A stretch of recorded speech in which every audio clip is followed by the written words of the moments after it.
everyone, welcome back to my channel and a very warm welcome to another video of Divya's Study Cafe. I hope आप सबको याद ही होगा कि active and passive voice में हम how to apply the rules for conversion of the sentence learn कर रहे हैं और इस वीडियो में भी हम वही कंटिन्यू कर रहे हैं. So now let's move to the next one which is perfect participle. तो जैसा कि आप स्क्रीन पे देख सकते हैं, the sentence structure for the active voice sentence is having plus past participle plus object plus comma plus another sentence or other words. Active voice के लिए perfect participle का sentence structure है having, फिर past participle यानी verb का third form, फिर object, फिर comma और फिर another sentence or other words. And the structure for the passive voice sentence is object plus having plus been plus past participle plus comma plus another sentence or other words. Passive voice के लिए sentence structure है object, फिर having, फिर been, उसके बाद verb का third form यानी past participle, फिर comma और end में another sentence या other words. इनके कुछ examples इस तरह है. Active voice में having finished the work I went out, जो कि passive voice में होता है The work having been finished, I went out. Active voice में having locked the door, he left for work, जो कि passive voice में होता है The door having been locked, he left for work. Active voice में having seen the movie, we discussed it over dinner, जो कि passive voice में होता है The movie having been seen, we discussed it over dinner. Now moving forward to the next one, which is infinitive sentences.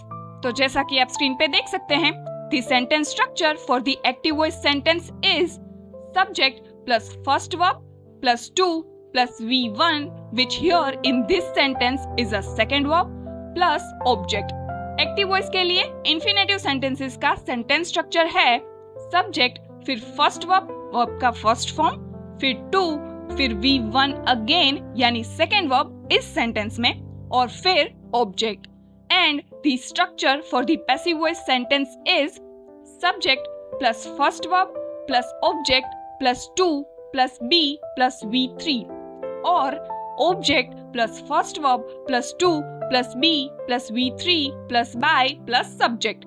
Passive voice के लिए sentence structures हैं subject, फिर first verb V1, फिर object, उसके बाद to, फिर be और end में वर्ब का थर्ड फॉर्म यानी पास्ट पार्टिसिपल, या इसका एक और स्ट्रक्चर भी है विच इज ऑब्जेक्ट, फिर फर्स्ट वर्ब V1, फिर टू, उसके बाद बी, फिर वर्ब का थर्ड फॉर्म यानी पास्ट पार्टिसिपल, फिर बाय और एंड में सब्जेक्ट. इनके कुछ एग्जांपल्स इस तरह हैं. एक्टिव वॉइस में I like to see a movie, जो कि पैसिव वॉइस में होता है I like a movie to be seen. Active voice में he is to help the poor, जो कि पैसिव वॉइस में होता है The poor is to be helped by him. Active voice में Does she need to write the task, जो कि passive voice में होता है Does the task need to be written by her. आप हर एक एग्जाम्पल में देख सकते हैं कि कैसे एक्टिव और पैसिव वॉइस में स्ट्रक्चर में दिखाई गई तरह से ही सेंटेंस का फॉर्मेशन हुआ है. ये था applying the rules to the perfect participle and infinitive sentences. इसी तरह हम बाकी सब टॉपिक्स आगे आने वाले वीडियोस में लर्न करेंगे और अगर आपको यही टॉपिक डिटेल में स्टडी करना है तो आप पर्सनल कोचिंग के लिए कांटेक्ट कर सकते हैं. तो इसी के साथ that's it for today's video. बाकी का टॉपिक नेक्स्ट वीडियो में डिस्कस करेंगे. Till then if you have any questions or suggestions leave them in the comments below. Thanks for watching. Please like, share and subscribe to the channel. और ये video आप सबको helpful लगी या नहीं ये भी जरूर बताइएगा. And yes, For more personalized learning, 1-to-1 tuition और कोचिंग आप मुझे इंस्टा पे DM कर सकते हैं @Divya Study Cafe या फिर स्क्रीन पे दिए गए नंबर पर WhatsApp भी कर सकते हैं. Until next time, keep learning, keep practicing and keep it caffeinated. Cheers!